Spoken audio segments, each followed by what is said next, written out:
Welcome to the Connected Lawyer podcast. This is episode 5. I am Bryan. And I'm Aaron. Hey, Bryan. So I wanted to say that I have changed over to OneNote recently, and I have so many questions about this, and I kind of wanted to just sort of take our show here to kind of explore the general idea of note-taking apps. Um, OneNote has some features that I really like, and it has a couple features that drive me absolutely crazy. And before we get into that, I just want to ask you, I mean, you obviously know what OneNote is, but do you use it? Have you had a time in the past when it was sort of your go-to thing? Or, like, what are your general thoughts on Microsoft OneNote? So I've used OneNote. I've used Evernote. In fact, I used Evernote as my preferred app for several years, though I never used it, to the extent I think you really should use it if you're going to use this sort of digital note taking or whatever. And finally, I moved away from Evernote and went back to OneNote because OneNote is organized more like my brain is organized than Evernote is. Okay. So I like OneNote from that perspective. There are some things about OneNote that drive me crazy. Let's start with the fact that Microsoft has two completely different versions of OneNote that are incompatible with each other. Because Okay. there's OneNote for Windows 10, which is apparently dying at the end of 2025. It will be completely depreciated, but it exists out there and it was introduced in Windows 10. And then you have OneNote for uh, Microsoft 365, used to be Office 365, which is the version that I use. But you have to be careful when you talk to people because they just think, oh, OneNote, that's the thing I get with Windows. And yes, it is, but it's a completely different product than the one you get with Microsoft 365. Like those are two separate products that have the exact same name, do the same thing, but don't talk to each other. Yeah. And Okay. that is just annoys the crap out of me. So hang on. We have to unpack this. Okay. There's a lot to unpack. So let's start unpacking. First of all, at the highest level of this conversation is the sort of mind-numbingly shocking reality that Microsoft doesn't seem to be able to get their own apps to work together. That's true of a lot of things where you have like a Microsoft app over here that seems great, like take Planner, for example, and something over here that seems great, like Microsoft To Do, and they seem to exist in two different cinematic universes.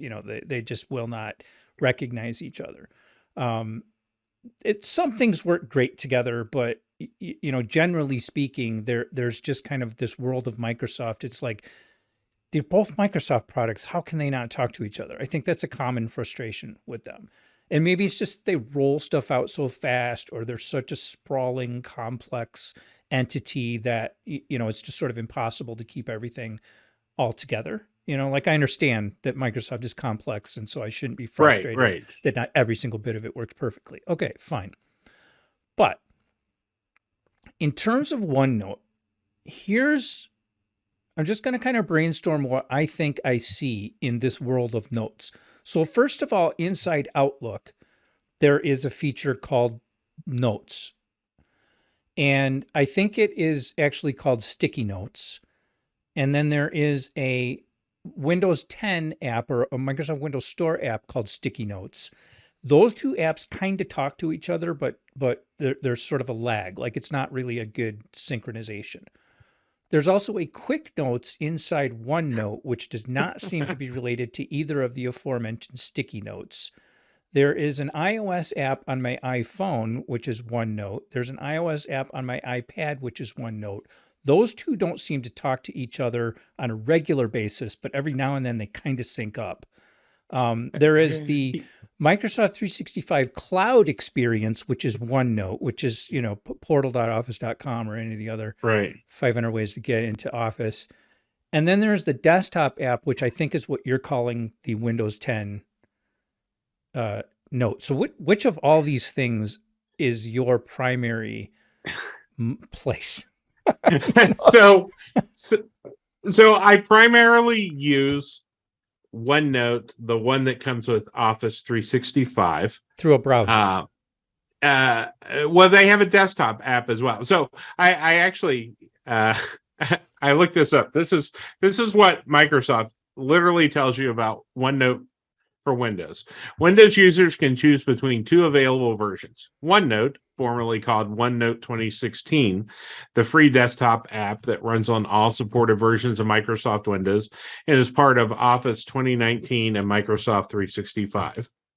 And OneNote for Windows 10, the OneNote app that is pre-installed on all editions of Windows 10. On your Windows PC, you can use whichever version of OneNote or use both Windows versions side by side until you select a version. We recommend you use OneNote because OneNote for Windows 10 will reach end of support in October 25. Oh, so wait, the one that they automatically pre-install is the one they're phasing out. Yes.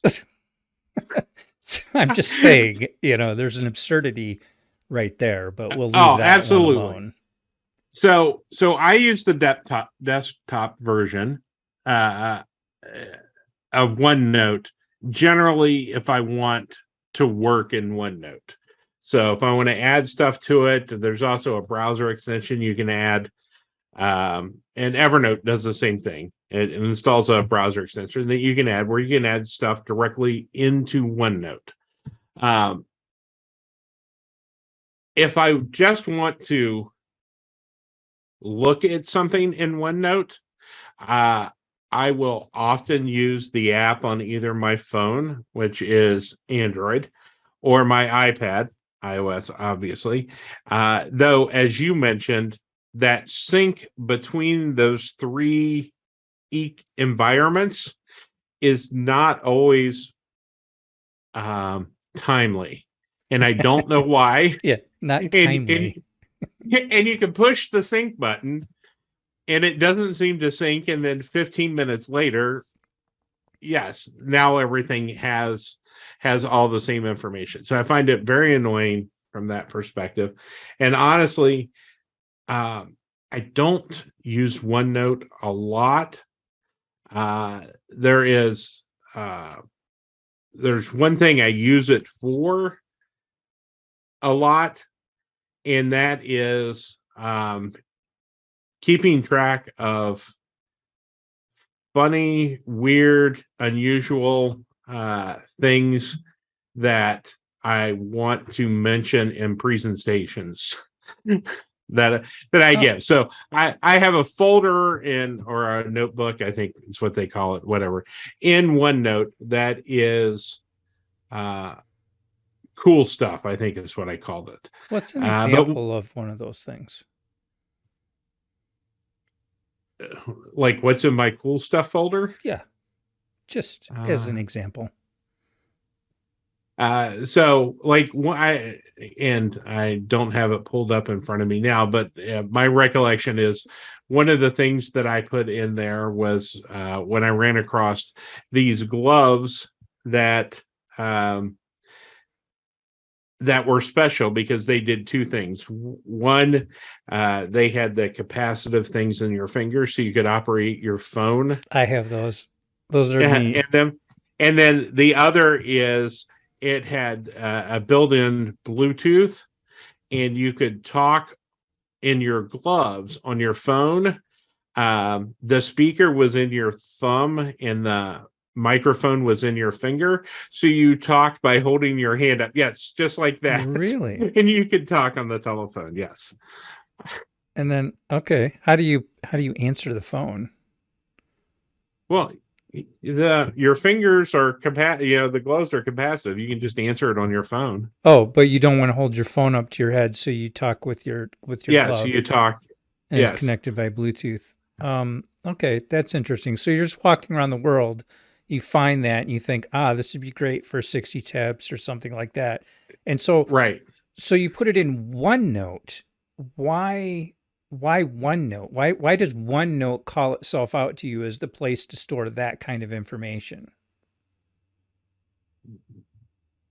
Because I can get it there really easily with that browser extension that I mentioned. Mm-hmm. Like, I don't have to, uh, I suppose I could save a copy of that or a link on my web browser, but I don't want to, add it as a favorite, even if I have a bunch of favorites there for a couple of reasons. One is just keeping track of it. And then you add it as a favorite, you have to put it in a stupid folder. You'll never find it again or Yep. whatever. Yep.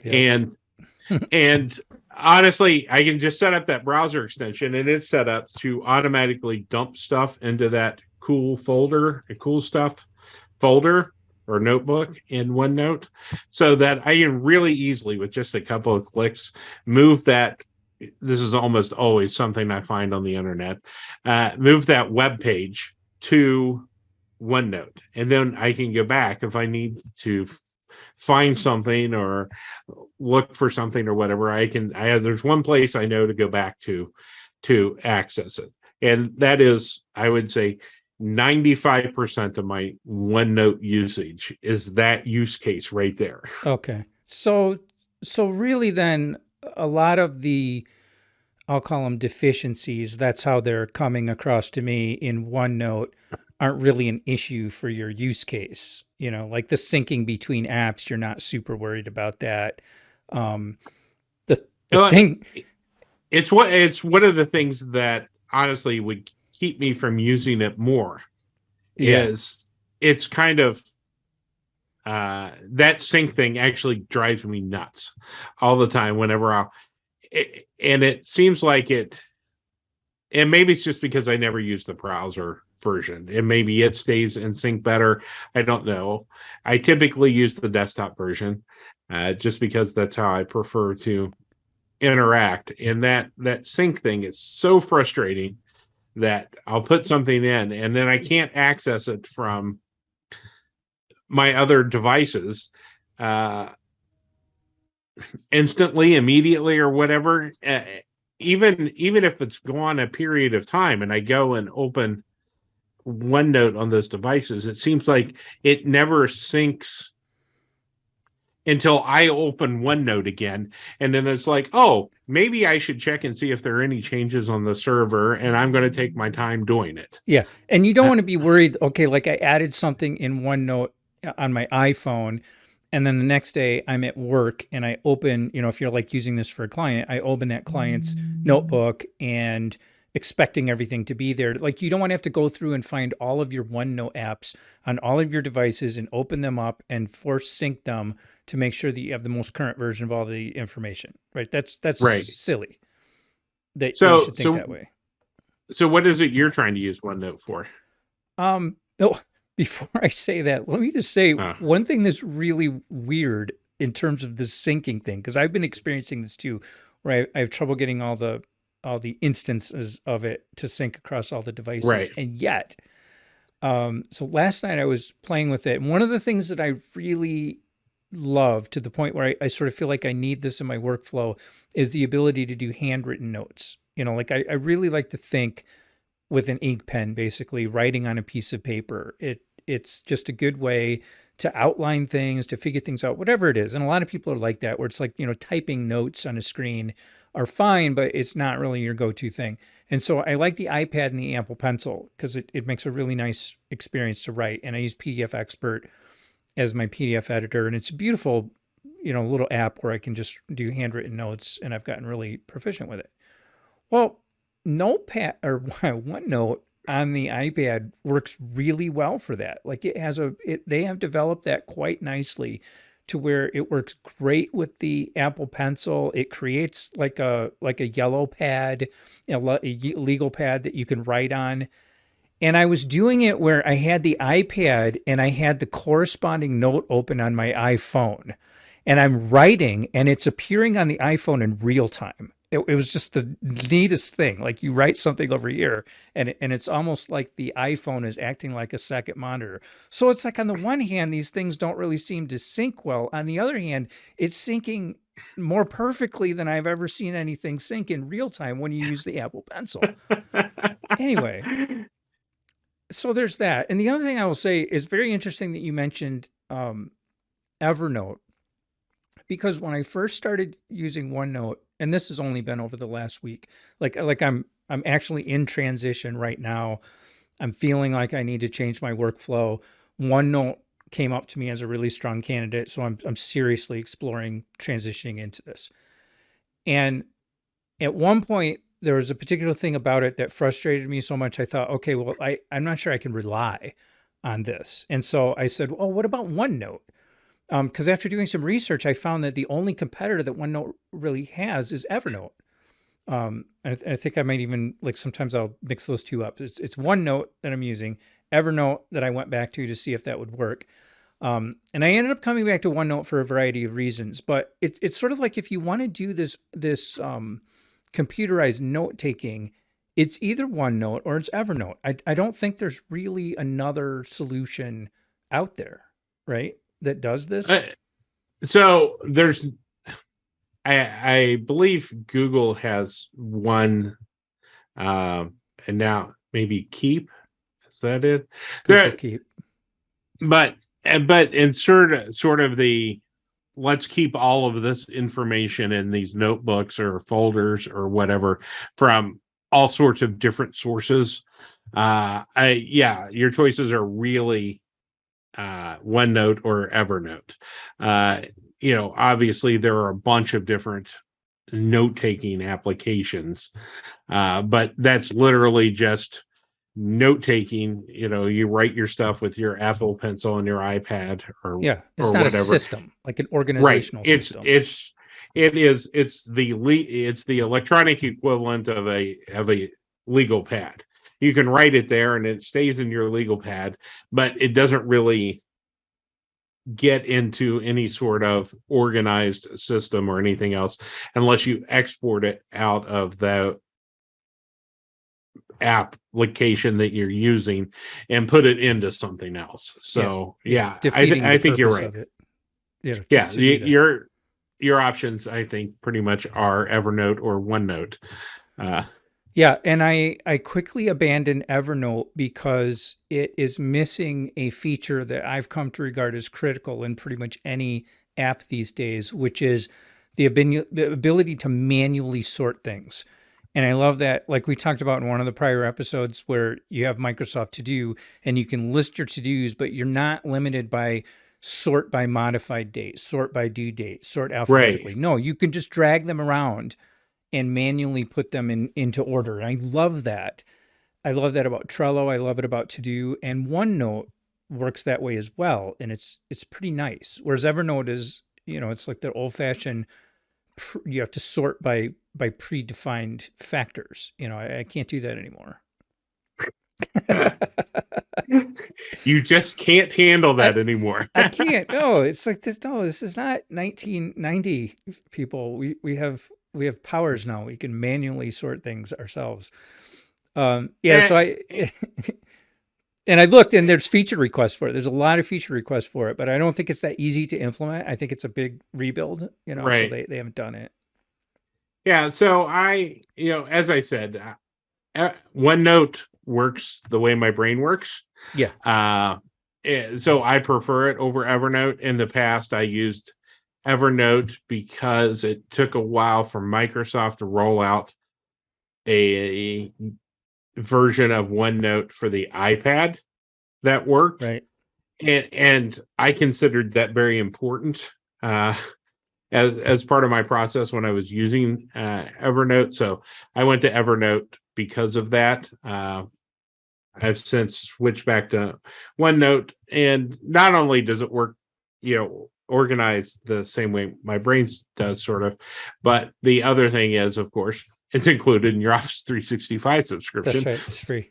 And if you want Evernote on multiple devices, you have to pay for it. I'm not saying that's a bad idea from Evernote's perspective. Like, they're free to do that, and I don't think the cost is unreasonable. I paid it for several years, but um, I'm going to use the product that is like my brain, and I'm already paying for, or is free, however it is that you want to think about that with your Office 365 subscription, and use it instead of paying for some other service. Yeah, for sure. And I do, like you, I do use the official, like the full desktop version. I don't use the Windows 10 version. Those little Windows 10 apps for Office are nice because they launch super fast. Like if you get the Microsoft Windows 10 version of Mail versus Outlook, Mail pops right open, whereas Outlook has to churn and grind in order to get itself open. And the reason is the Outlook has tons more power and features and Right. functionality and add-ins and all of that. The Mail client is just a thin little viewer. So they have two different purposes. One, if you just want to pop your mail up real quick and see what's there, versus one if you want to actually have the full power of processing Outlook data. Yes, but what I have encountered is people don't understand that those are two separate programs, They do not. Can and confirm. lots of people think Mail is Outlook, That's right. and that they're using Outlook, and they're not, and it's very different from Outlook. But I get a lot of questions from people. I'm using Outlook and it's not doing this, and then when I ask them for a screenshot or something, they're not using Outlook. Right. So I can't solve their problem with an Outlook solution because they're using Mail. Yeah. So And I think some of that, like if Microsoft could get better at naming their stuff in a more clear way, that would help. Like you could say this is Outlook full and this is Outlook light. And to me, that would be perfectly clear. Oh, okay, I'm going to open Outlook light. Or if I have, heavy lifting to do, I'll open full Outlook. That would make perfect sense. right, but instead they do this. They develop two different OneNote programs, give them the same name, OneNote, Yeah, and expect people to know and understand the difference. that's right. That's right. And I will say that the desktop and the iPad, and to some degree the iPhone, but really the desktop and the iPad app, they're just beautiful. I mean, they're beautiful applications. The coloring is nice, the font is nice, the layout, the spacing, everything about it. And that makes a big difference. Like when you're using an app that just feels like it looks great, it's beautifully drawn, however you want to say it. It's a nice looking app. It feels good to use. I love that about it. Um, the I will thing, I will agree with you. It is nice. yeah, And it's great. It looks really nice. And it like you said, you said it sort of works the way that your brain works. To me, it just feels logical, like it's just, this makes sense. We have notebooks, inside notebooks, we have tabs, inside tabs, we have pages, and we can make, nest subpages and subpages under that. And it makes perfect sense.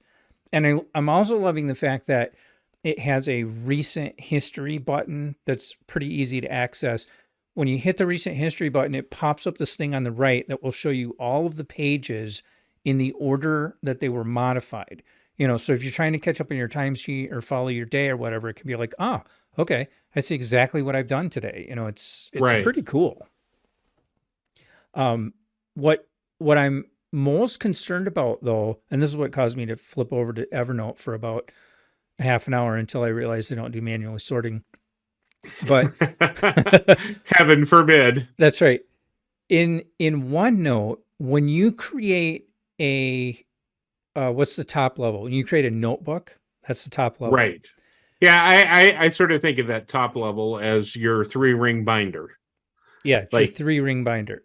And when you I name, pulled that out. Yeah. when you create a name for that notebook, you are using an ink pen. It is not a pencil. It is not easy to change. And if you do decide to change the name of your notebook, you have to do it in a really careful, thoughtful way and be prepared for issues. So like in other words, if you open up the desktop app, the not the Windows 10 app, but the actual Microsoft 365 desktop OneNote program, and you say, Right. I've got, here's my Bryan Sims notebook or whatever. I'm going to rename it. Um, it will quickly and easily rename it in that app. Every other instance on your phone, your iPad, online will retain the old name.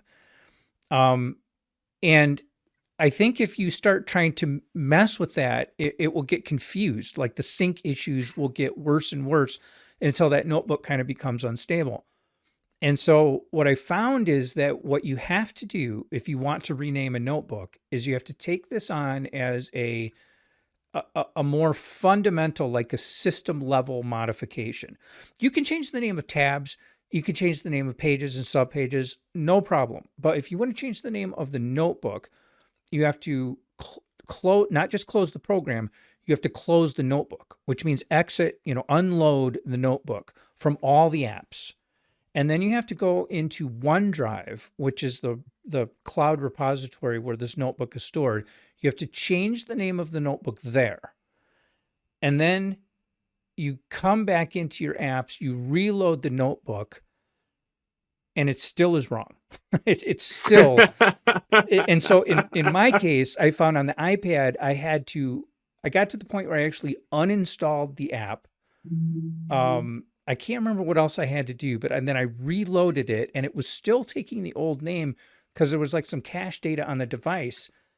It's really a hassle, and it makes me question whether, all this syncing is sound to the point that I can really count on the fact that if I put data into the OneNote system using any app that's available to me, any device that I have it on, that those changes are going to make their way around and I can rely on the page that I'm reading as the most current iteration of my thoughts.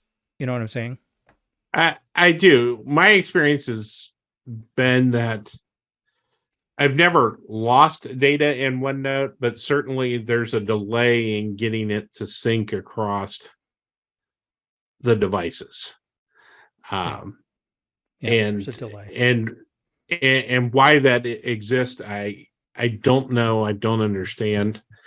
But absolutely it does. Yeah, it does. Well, let me ask you this then.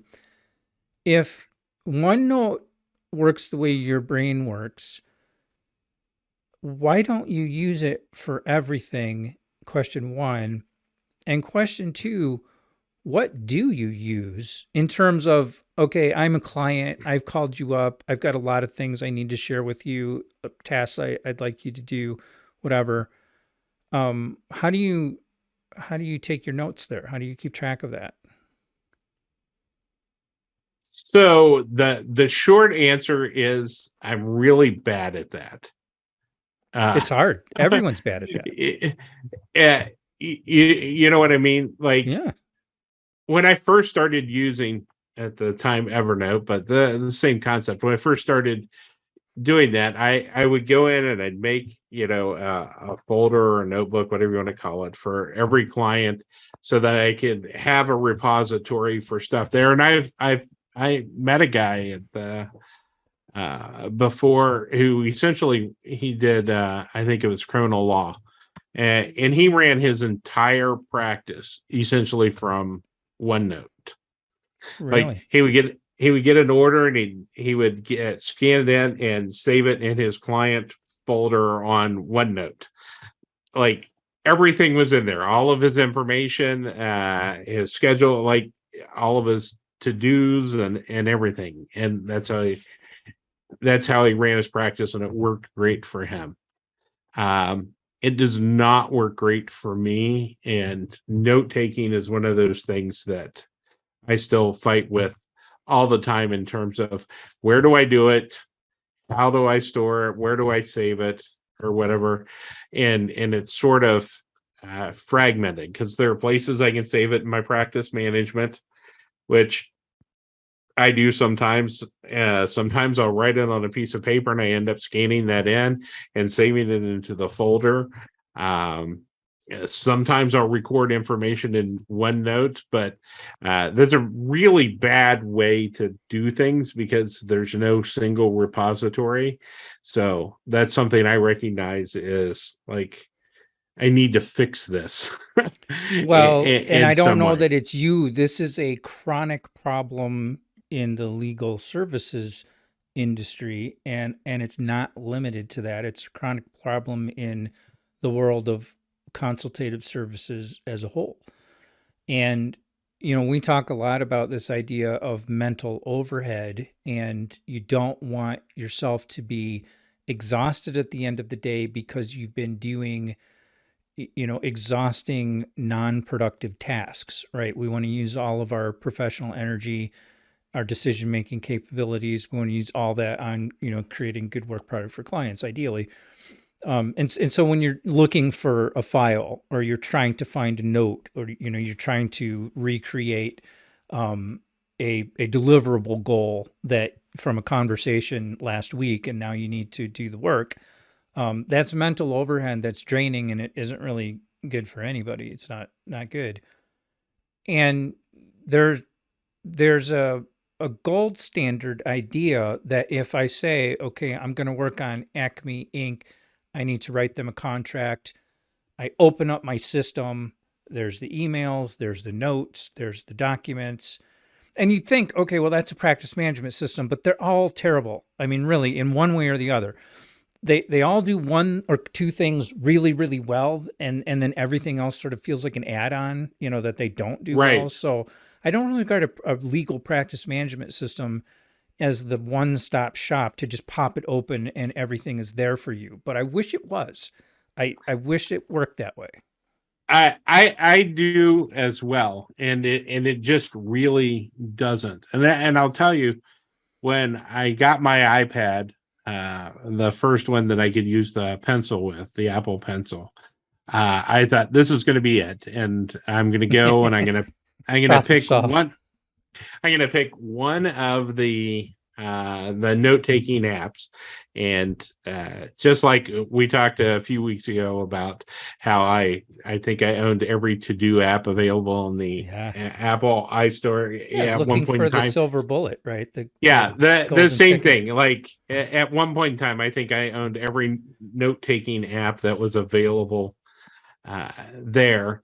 And I tried them all. Some I liked better than others. And the thing that I kept running into that drove me nuts, um, and and actually I just found a solution to it, was my. It seemed like every time I wanted to do something, my Apple Pencil would be dead. That's right. Like I'm going to take my notes, I get it out, and the Apple Pencil's dead. Yeah. And I realized that I think one of the causes of that is uh I have an older iPad Pro, and I have the first generation Apple Pencil, and for Apple it's really not well designed in my opinion. Yeah. It should be The charging while it's in its cradle. It should be charging while it's there. There's no place on the iPad to actually store it there. Like Yeah. the whole thing. Like that's terrible. And then the other thing that drives me nuts is when you charge it, you have to take the top off, And and lose there's it. literally nothing to do with it Then you have to buy a except new lose top. it. Right. Yes. Um, and Which luckily I actually, think you could buy 10 at a time. So you just throw it back in your bag and throw the top away, charge it, and put a new one on. so I just got a new iPad case, and it stores my Apple Pencil inside of the last one I had. There was a loop on the outside that literally you just slid it through, Yeah. whatever. This one, there's a spot on the inside to store it, That's what mine and does one too. Those are nice. and the one thing it has a little round hole where you put your cap when you Yep. charge your Apple Pencil. So it's right there. You're not going to lose it, and you can charge it. And I will say it charges really quickly. That's one thing I will give Apple in that the pencil charges really fast. Um, Yeah, you can usually so get enough of a charge to take the notes that you need anyway, right? And get right, through the meeting or whatever it is. yeah, but so I've just recently, like within the last week, I've been thinking about going back to that, and maybe picking again one of those note-taking apps to concentrate in taking my notes. Like this is where I'm going to store my notes. Obviously, if I do that, I still have to then push them from whatever app that is to wherever it is I'm ultimately wanting to save them, whether it's in the client file on my computer or whatever, which is far from an ideal solution. But Yeah, it is not ideal. So here's what I'm gonna do, and I'm pretty committed to doing this. I don't know, maybe even for this like this whole quarter, whatever, until it stops working, I suppose. I'm gonna use OneNote, and so all aside from time and billing, that's a mechanism that sort of needs to be in its own system. But as far as client communications, creating work product, taking notes, keeping the whole thing together, basically creating the deliverables and the legal record of the matter for which I'm undertaking professional responsibility is kind of how we talk about it here. I'm going to use Microsoft Word, Outlook, and OneNote. That is the system. And OneNote, I'm creating a notebook for each client. And then for non-billable matters, I have a notebook like for bar association and the different bar association things that are in there, stuff like that. But a notebook for each client. Inside each notebook is a tab for each matter. And inside each matter are pages for the different projects, the different notes, the different meetings. And I'm primarily going to use I keep wanting to say the Windows 10, but it is the Windows 365 full app, and I have that on my toolbar right next to Outlook. And so I open that, like as soon as I start working, I open it up and I open the notebook and the matter and the page that I'm working on. I open Outlook and I open Word and I make deliverables. And then in terms of my Apple Pencil, I have that on the iPad as well. And I'm doing the same thing. I open up the notebook, I open up the matter, I create a page, and I write with the Apple Pencil right in the notebook. And sure enough, it does show up in the matter on the desktop later. Those seem to be syncing fine. And that's the plan. And I'm just going to try to exclude any other sort of apps other than middleware, like ActiveWords and Tekkit, things that the glue that holds all that stuff together, of course, is important. But that's the plan. I'm going to try that. I'm curious to see how that works for you. You should be curious to see how long it works for me. It's worked for like a couple days now, but I hope it's the answer. And I don't know. We'll just see where it goes.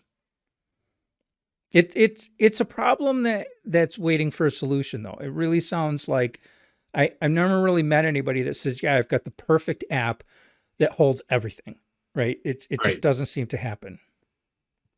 Yeah. Well, I met that one guy in Wisconsin. He said it was Evernote, and it worked great for him. But yeah, I certainly couldn't do what he does with it. Yeah. At all. And the cool thing, I'll say, another thing that I really like about OneNote is I've been doing this where I will say, like, let's say I'm working on a project that has, I don't know, 4 or 5 documents. Like a policy project would be a good example where you have a, like a security policy about access management, security policy about, encrypting information, things like that. So you have different policies. So what you could do in your OneNote page is you can make a list of the policies, and then you can hyperlink them to the actual Word documents that are sitting on your hard drive, which are synced with SharePoint via OneDrive for Business. So it's not really sitting on your hard drive. But then you open up OneNote and you click on the file and boom, it opens up Word and there's the document. So I found that really cool. And so it just kind of feels like, and the other thing you can do is shoot an email into OneNote and put that into the matter and very easily refer to key emails as well. So I don't know, there's enough there that I'm willing to struggle through the things about it that are disappointing me, And see if it works for you. I will say one of the things I love about OneNote is that you can put just about anything in it. In whatever format it is, whether it's a picture, a link to a website, a printout from a website page, there's a lot you can do with that plugin from in your web browser in terms of what it actually does in terms of clipping a page and sending it to OneNote and how you want it to show up. And you can link to documents, as you said, or emails, or a bunch of anything else that you can think of, just about, as long as it exists electronically, you can find a way to put it in OneNote. Yeah, you really At can, like least, pictures, you can like clip images into it. Oh, and and I'm bashing that Microsoft apps don't work well together, but I did find that OneNote has this cool thing where like you can type something into a OneNote page or whatever, highlight it, and then you can assign it as a to do, and then that shows up in Microsoft To Do, like automatically shows up in Microsoft To Do with a link back to the page that you just made. So it does have some neat features, and there's definitely whatever, there's like a mind at work here, probably 10,000 minds at work around this project. right, right. Yeah, it's absolutely very powerful if you want to jump into that ecosystem. And again, as we talked about before, if you're using Office 365, I think it makes sense to try out these different apps or programs or whatever that are included with your subscription. Like, before you go try something else, Right. some other software solution, check and see if whatever Microsoft has that you're already receiving in exchange for the payment that you're giving them every month will solve your problem. Yeah, and in terms of like security, confidentiality, and it's just general idea of having everything in one place, even though they're all different apps, Outlook and Word and PowerPoint and OneNote, they're all different apps. They're all part of Microsoft Office. So you could kind of think of Microsoft Office as the app, and behind it is the SharePoint monster that's holding everything. And so, if you Right. can have everything inside your Microsoft 365 tenant, then it's all together, which is nice. Yeah, absolutely. I agree. So it does have that going for it in a way that a lot of other stuff uh, doesn't.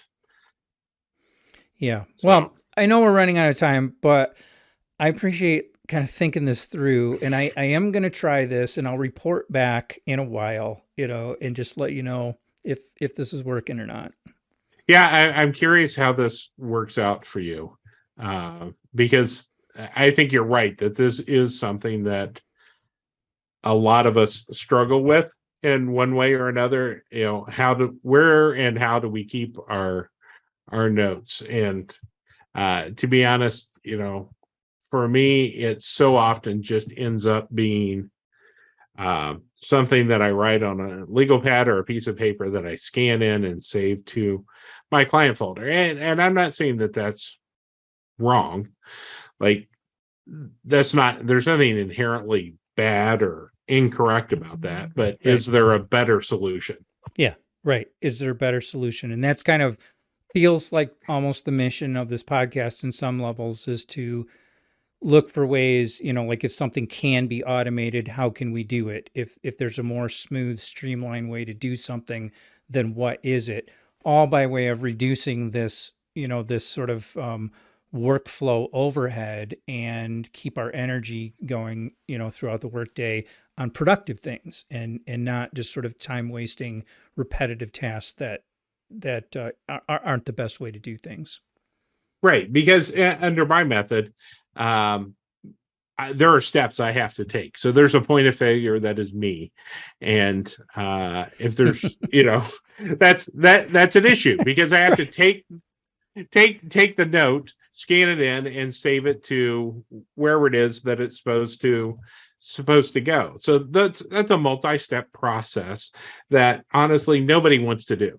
That's right. I like there's a point of Really. failure that is me.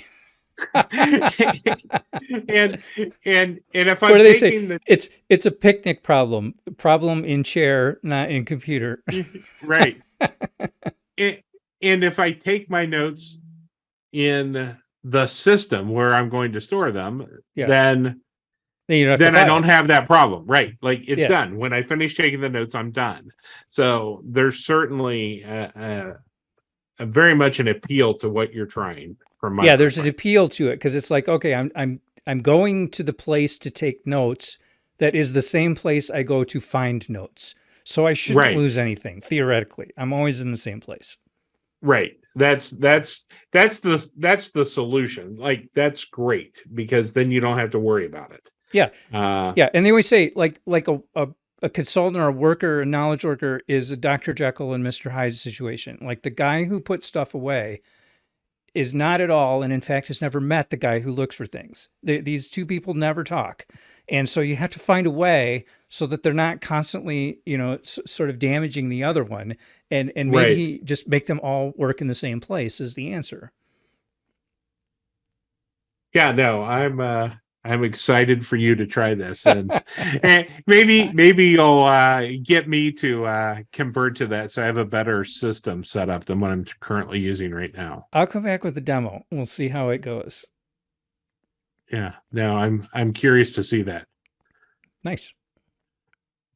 Well, I think we're about out of time here. So thank you for listening. If you have questions, comments, topics you want us to cover, anything like that, feel free to shoot us an email at info@theconnectedlawyer.com. I'm Bryan. I'm Aaron. We'll see you next time.